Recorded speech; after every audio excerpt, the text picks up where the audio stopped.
Hey, good afternoon, everybody. Welcome back to Expedition U, where we talk about investing in everything, investment, real estate, stocks, bonds, but more importantly, investing in you personally, investing in the people around you, and also who has invested in you to get you to where you are today.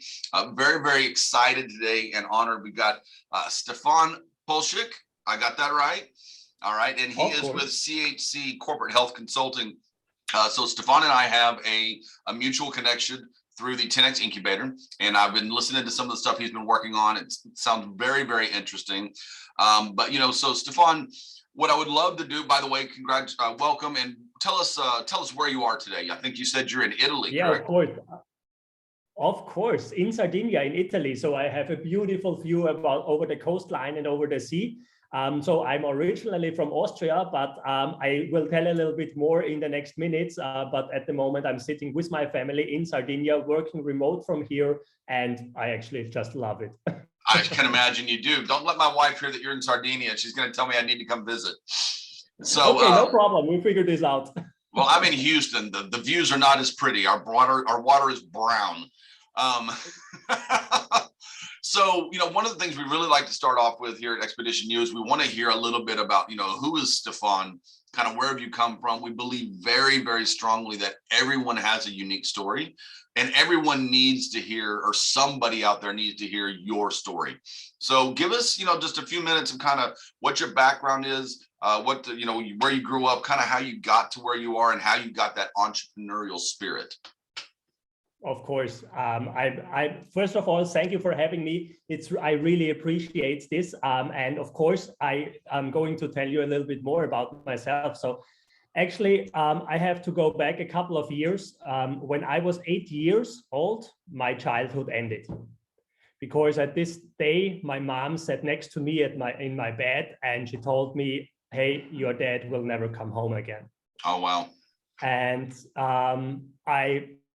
for me, the world ended at in this moment, and I didn't understand it. And I asked, "Hey, Mom, what's happening? Why? When will he back? When will he be back? And all these things." And she couldn't even tell me the reason. Sure. And actually, my dad left us, and she told me, "Look, we will figure this out. We will get through all this. I have to work full time from now on." And when we hold together, when we stick together, we will find a solution. And you, my son, will be responsible for the house and for the garden. And I will go and have to work full time. And then we will get through this. Wow, that's tough. That's a lot to handle at 8 years old. Of course. And it was a big garden and a big house with 500 square meter garden and 150 square meter the house. And I was sitting there as an 8-year-old, and I stopped being a kid in this moment, and I took the responsibility, and I have no idea what this would bring in the future for me. So long story short, I had my childhood, so-called childhood, but I didn't ever felt like a child anymore. And I was constantly trying to build more self-responsible, help my family, help myself, and just do something. And so I actually started to think about entrepreneurial ideas when I was 14, 16 years old. And this led to the situation that I created my first company when I was 18 years. And this is over 20 years ago in the meantime. And I was still in school when I created my first company. Nice. And yeah, I just started. So this actually led to the situation that I wanted to be an entrepreneur for the rest of my life. And I had no clue what I was doing. I had no idea. I had no plan. I had no strategy. I had nothing. With 18, I just jumped into it. I needed money. I wanted to be self-employed. I wanted to become an entrepreneur. I just did it. And at this point, it was 100% against what my family expected me to do or what they wanted that I become in life. Yeah. And so this is actually the first point where I luckily got it in contact with a mentor who gave me a book, and this was Think and Grow Rich. Popular book. Of course, of course. And this book and this mentor got me into self-development and working on myself, working on my mindset and all this stuff. And she was super hard on me, but she invested time in me, she invested energy in me, and my mindset changed because the first time in my life I saw, okay, this school education, all these things I went through 13 years, I've never had the feeling this will help me in life. And most of the things I had to learn for 13 years in school, I've never ever used again. Sure. And for example, I was so terrible in English. My teachers told me you will never ever do anything in English. And in the meantime, I mean, we're speaking in English yes, here. It's not my language. I have 2 companies in the US. And most of my time I'm working in English. So I really got into this self-development thing. And I was working hardcore for over 10 to nearly 15 years to make progress. Excellent. And after 8 years as an entrepreneur, I started to build my first team around me. I founded my second company. At this point, we were helping people with their personal health. So nutritional consulting, so nutrition consulting, dieting, personal training, mental health training, and stuff like that. Then I created the next company, and this brings me to CHC in a couple of seconds. So we started to help companies that their employees are more engaged, that their employees are more healthy. So probably you know it, corporate wellness programs, corporate health management programs, and stuff like that. I also created an academy where we do education for other people who want to become a personal trainer, a mental health trainer, and stuff like that. Yeah, and finally, I created CHC, Corporate Health Consulting, because I saw there is the biggest leverage to help the most amount of people, to reach the most amount of people. So we are supporting big corporate groups in the meantime, that their employees are healthier, that they are more satisfied, that there is more appreciation, that there is a better communication, a better corporate culture. Yeah, and well, I think that probably, and tell me if my time frames are wrong. I think that people really started looking at corporate health in like probably early 90s. It got really, really focused on, and I could be early or late on that, but that is such a groundswell foundational item for productivity, for cost savings even. I mean, if you just want to look at numbers alone, when you've got people when they're working in a healthier environment, then they're eating healthier, they're thinking healthier, they're drinking less, they're smoking less or whatever. And so then corporate health insurance goes down, and then job replacement goes down, human resources work goes down. And so talk a little bit about, so are you all dealing in you're not dealing with meal plans, you're really talking about how do you be healthy here more than anything, right? Of course. Yeah. So the time frame is completely right when you look at the US market, for example. I am from Austria, and I started in Austria, and we were nearly 20 years behind you. We were nearly 20 years. So at about 2010, it was some kind of starting point that companies started to think more about this. And we are still a work in progress in the middle of Europe, because a lot of companies still do not see the potential you just mentioned, and the potential is unbelievable. The potential is super huge when it comes to corporate health management. So dispel a myth for me. Yes. So anyone that I know that's from outside the US tells me that the US has one of the most unhealthy work environments in the world. Just because we're so go, and we never take vacation and we never take time off. I've gone 3 years with no time off, just because that's kind of what's beat into us. But then I hear about people, they go work, and I don't know, they go working in Europe, and they're like, no, we take off for 4 weeks and go to the beach in the summer. And I'm like, what? They're like, we leave work at 12. And I'm like, what? So just tell me, is any of that true? Or is it really unhealthy worldwide in corporations? It's worldwide.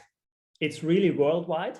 But the biggest difference between the US and Europe, and especially the DACH region, so DACH region is Germany, Austria, and Switzerland, the German-speaking region in Europe. The biggest difference is first the mindset, because the mindset from the employer and the employee, so from the people, is completely different. And on the other part, the environment structure we have from the government is completely different. Okay. For example, we have in Austria, we are forced to use the insurance the government gives us for our employees. So we cannot decide if we insure the employees and where do we want to insure them, and which insurance company we use. So we also do not have the opportunity to reduce costs on a high level when, for example, our employees are healthy. So, for example, the benefit packages or the corporate wellness and corporate health packages we know from the US. I love this system because you can help your employees to be more healthy, and then you do not have to pay so much as an employer. Well, there's a positive affirmation to the company to want to feed back into their client or their employees, right? You know, which ultimately the employee is the customer of the company, in my opinion. Right? This should be, yeah, this should be the situation. We do not have this in a lot of companies in Europe, and especially in the DACH region. More and more, especially big companies, and especially the companies with US-based owners or US management, they already understood this. But a lot of companies, especially traditional companies or smaller, medium-sized companies, they talk about this, but they didn't understand it yet.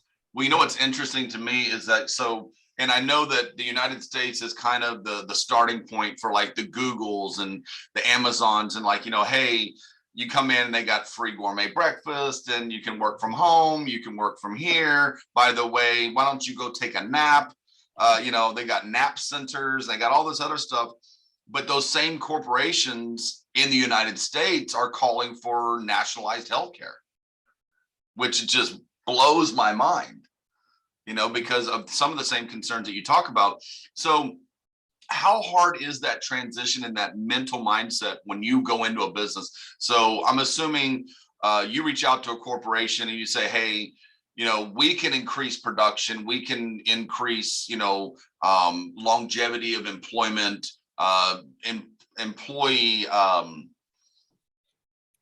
productivity, relationships, all that stuff. Yeah. And how much pushback do you get on that when you're in a region where they go? Yeah, the main factor is the head of HR and the CEO healthy, and do they have a healthy mindset themselves? Okay. So if the CEO do not care about his health or her health, or the head of HR, if they do not care about their own health, just stop the conversation. Well, it starts at the top and it comes down. Of course, because these are the two main decision makers we need to really have a project on a big scale, on a big level. Yeah. So actually, I need to get you personal pictures and mental profiles of all the corporate heads in Europe, and then you can know who to go to. Of course. Of course, this is an opportunity. Yeah, but I mean, no, I think you're right, though. Because, go ahead. Yeah, go ahead. Because the personal values they have are different. Because when the CEO is taking care of his own health, when he has a healthy morning routine, when he's taking care of his health, of his family health, and then he has a completely different mindset. Then he knows how important and how powerful it is when I am healthy here and when my body is healthy. Yeah. And when somebody is not taking care of his health, okay, 40 kilo overweight, 30 pounds overweight, never ever doing sports or training and stuff like that, just wanting to have production. Don't look at the costs from the health perspective. Sure. Yeah? then you will have no chance, because at the end of the day, the employees can want what they want, but if they don't get the money, or if not, the decision maker says, oh, no, we don't do this, it will not change anything. Yeah. And what we also see is, I mean, everybody knows that health is important. Sure. And everybody knows how that exercise is important, or everybody also knows that a good nutrition is important. But not everybody is actually doing it. But due to the reason that everybody knows we should do it, a lot of companies started to do so-called, yeah, okay, let's do something that they shut up and they don't ask for more, or that will look nice to the outside. Yeah. Well, yeah, that's a limited scope of view, because we all know, at least in America, right? A natural, healthy diet in America is more expensive. So to get the fresh foods, the all natural foods, it's cheaper to eat canned food. It's cheaper to eat processed food, but you have to wait for that mental shift, because yes, that food costs more for me to have a good diet. But what am I not spending in medical bills? What am I not spending, in all these other factors? And not only that, but what is my quality of life worth? What is the value on my quality of life? But in the meantime, all they think about is, I can buy this many groceries for $100 US, or I can buy this many groceries if I buy bad food, but I think in that corporate mentality is the same. I don't want to spend that money, but I think if we can change that mindset to where they're really looking at the 25, the 35, the 45-year picture. When you bring that employee in that's been there 6 months, and then what additional revenue have you made on them, and what cost savings have you had over the next 22 years? Yeah, yeah. And there is something else which especially was powered by COVID, but which will be so much more huge in the future. So, and this is something I'm personally convinced. I'm personally convinced that the best employers of the future will be the companies who are taking care of their employees, are taking care not only on the shareholders, but the whole stakeholders. I don't know if you probably know this from the Business Roundtable. There is a strategic paper from the Business Roundtable in the US, actually, which is called The Greater Purpose of a Corporation. And this strategic paper was signed by over 180 of the biggest corporations in the world.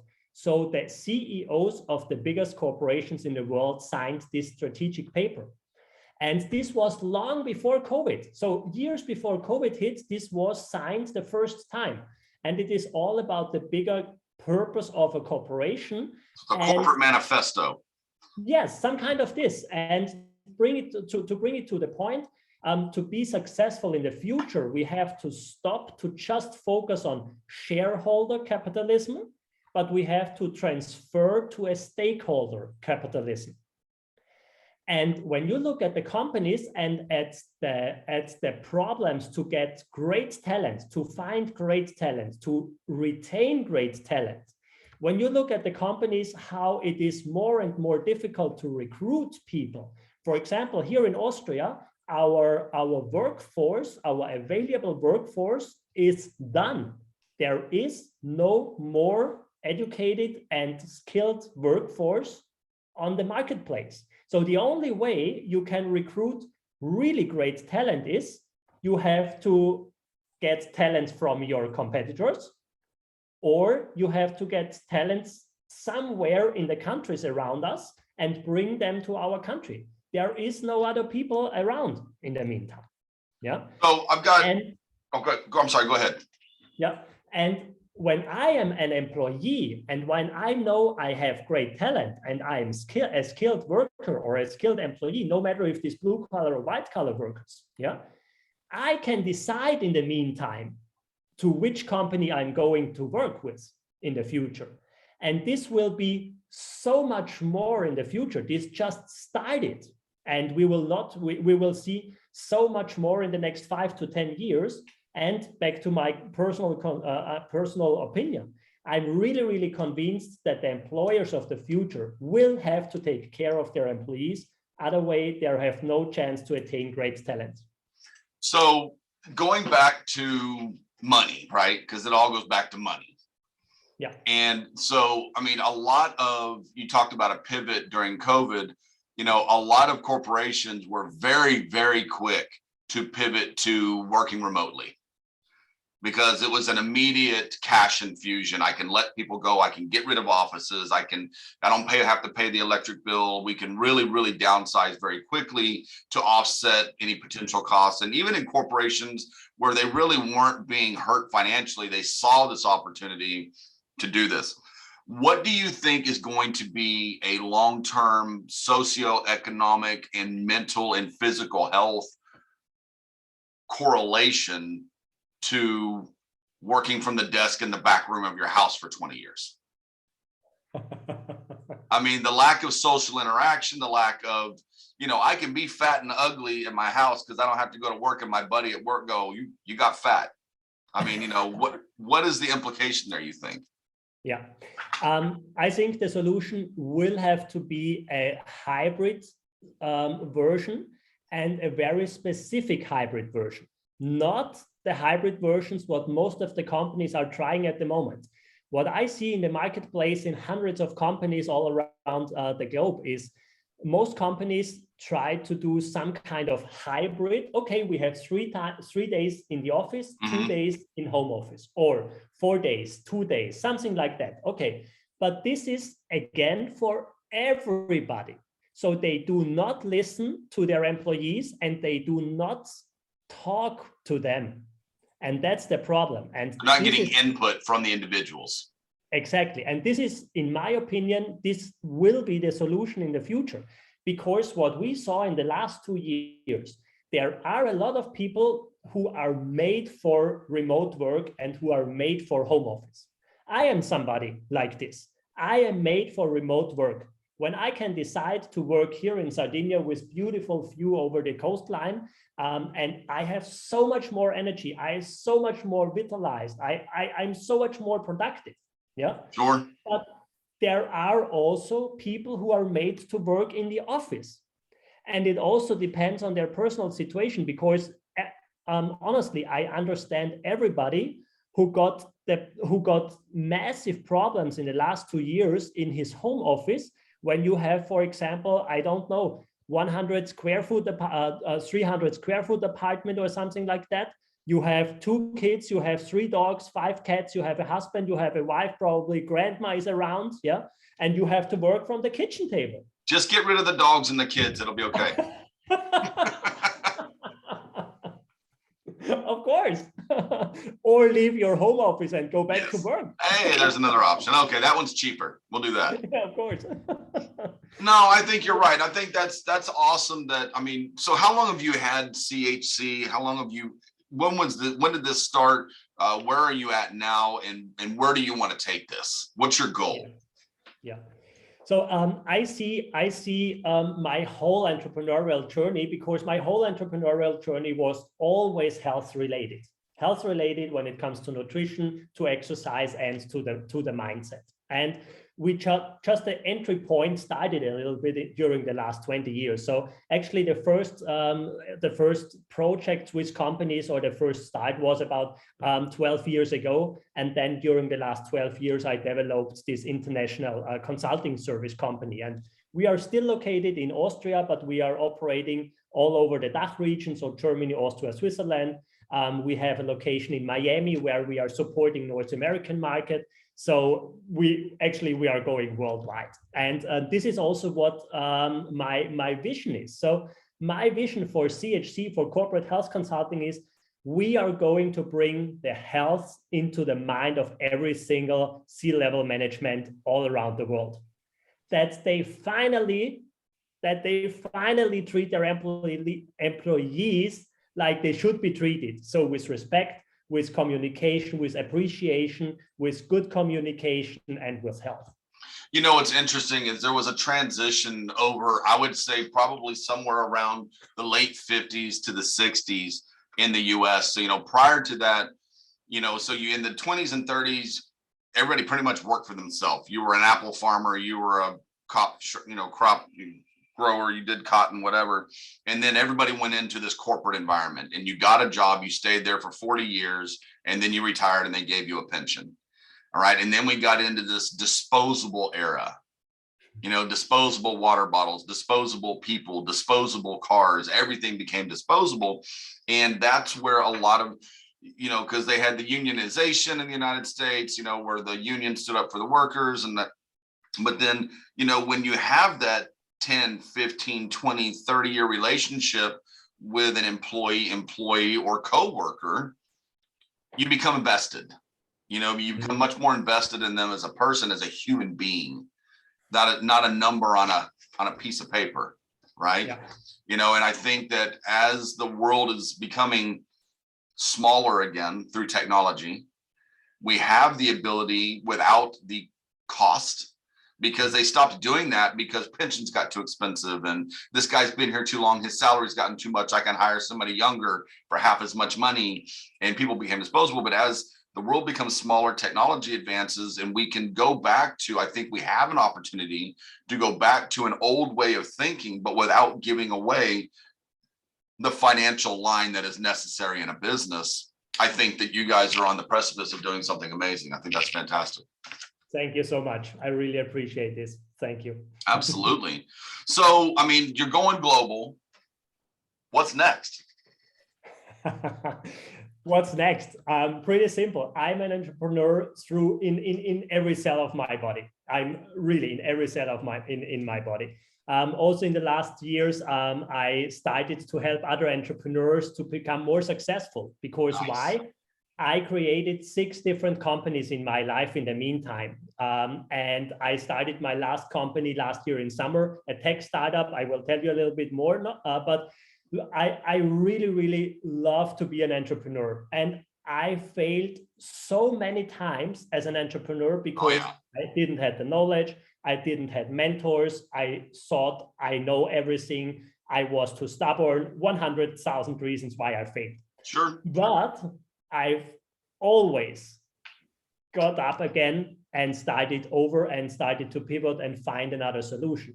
And so this will always bring me to success. I don't know when in some situations, and not every project will work out, but I know that I will be successful as an entrepreneur. And I already did it 6 times in my career. And this is the reason why I started to help other entrepreneurs to become more successful and to avoid a lot of pitfalls what I had to take in my life. No, I agree. I think that's, for me as an entrepreneur, so I have several companies, but one of them I run a relatively good size real estate company in Houston, Texas. Houston's one of the 4 largest cities in America. And, we do relatively well, but I only hire brand new agents. My average agents are very, very young, but they're broke, they're hungry, and they're coachable, right? And I want to build them up. I want to feed them, and I want to see them surpass me, right? But then the other thing, and I was listening to a guy yesterday, and I'm going to get really philosophical here. I think he said he was quoting Nietzsche. Yeah. And he said, the problem with getting to the top of the mountain is the only thing left is lightning. So like, I never want, when you finally reach that final goal, if you're not still moving forward, the only thing you can do is fail. Right? Because, I tell my team, grow or die. Right? You're either going forwards or backwards. And I really loved that picture of, if I reach the top of the mountain, the only thing left is lightning. And so it's like, I don't want to reach that top. I don't want to have when I get here, I'm done. Yeah. Because I don't want to be done. Yeah. That's so true. And neither I want to be done. Yeah. And that's the reason I founded a tech startup last year. And we are also with 10X Incubator. Yes. And Grant Cardone and Jared Yellen are our co-founders, and Jeff Turi from Austria, a very good friend of mine. We have the greatest co-founders in the world, where we are building a social media platform where it is all about competitive entertainment at the beginning. Well, so America is all about competitive entertainment. Because America is like we are competitive entertainment. Where all the weird stuff comes from. That's true in some point. That's true. So the perfect marketplace for us. Sure, absolutely. So, I mean, and I think you had mentioned that your premise was really to kind of start there, but ultimately bring it to where we can find similar tastes, similar activities, and then ultimately, hopefully, grow those into actual personal inner relationships. Of course, and this is our big vision with Hotme. So we do not want to become next Facebook or the next Insta, where just pictures and everybody is showing off and stuff like that.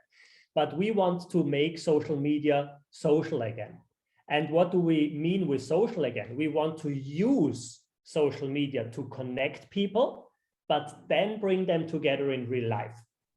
And so this is our kind of, and tell me if I'm wrong here, but this kind of sounds like a live version of YouTube with Twitter and Facebook like thrown in the bottom of it, right? I mean, and I'm probably way off, but that's just what I picture, is where it's like, you know, this is going on and I can subscribe or I can go see this, but then I can live comment on it. I can be interactive, you know, or socially, and then, you know, get live feedback. And so, I mean, it's not like on Facebook, everything is 22 hours old. Yeah. You know, I mean, so this sounds to me like it's much more real-time interactive. Of course, of course. So for example, is there any sport you like to play or you like to do? I'm from America. We play baseball. Okay, baseball. I have no clue about baseball, but let's say I play baseball too. Yeah. So the both of us are on the playing field. I don't know the right words now, so you have to help me. We are doing a live stream, and we are streaming our best pitch or something like that, or the best throw or something like that. Yeah. And our friends or the audience in Hotme can vote in real time or also afterwards who had the best throw or the best pitch or whatever. Okay. Yeah? Oh, that's neat. Okay. Yeah. So it's that interactive. So like I can be out on the soccer field with 5 or 6 of my friends on a random Tuesday, and, you know, we're hanging out and we're saying, hey, who's got the best block or who's got the best slide tackle, you know, I mean, and they can judge that way. Of course. For example, yeah. So probably you and I, we do not know each other. We get connected through our hobby. We both like baseball, or we both love baseball. We get connected through Hotme, but then we meet in real life and we can do these challenges and competitive entertainment and all this stuff. And this so I can be in New York and say, hey, these are me and my 5 friends, and I was number 1 out of my 5 friends. These 5 people are in Minneapolis, and this guy was number 1. And so ultimately the 5 people that were the best from those 5 areas can meet in Dallas, Texas, and then do a final voting event of who's the winner overall. You got it. That's really cool. I like that. Thank you. We like it too. Well, that's awesome. Well, Stephan, if anybody wants to reach out to you, whether it's for CHC or if it's just to get some advice, business advice, or if they have questions about anything that you do, what is the best way for them to reach you? Yeah, definitely. LinkedIn. LinkedIn is the best way to reach out to me. Just text me, just connect with me on LinkedIn, just shoot me a message. This is also my main platform, just my name, Stephan Poschik. I'm really, really happy to help you, and really just reach out and just ask. This was one of the biggest mistakes I made. I was not asking people who already have traction and track record. So just reach out to me, ask whatever you like to ask. I'm here to help. On my team, we have a saying: a closed mouth never gets fed. So you gotta open your mouth and ask the questions. That's right.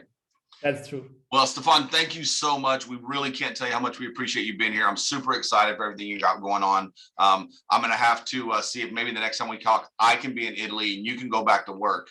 You know. I don't think so, but we both can be in Italy. And hey, I like that. That works too. That works too. Awesome, Stephan. You have a great day, and I'll make sure we get your recordings of this so you can share it with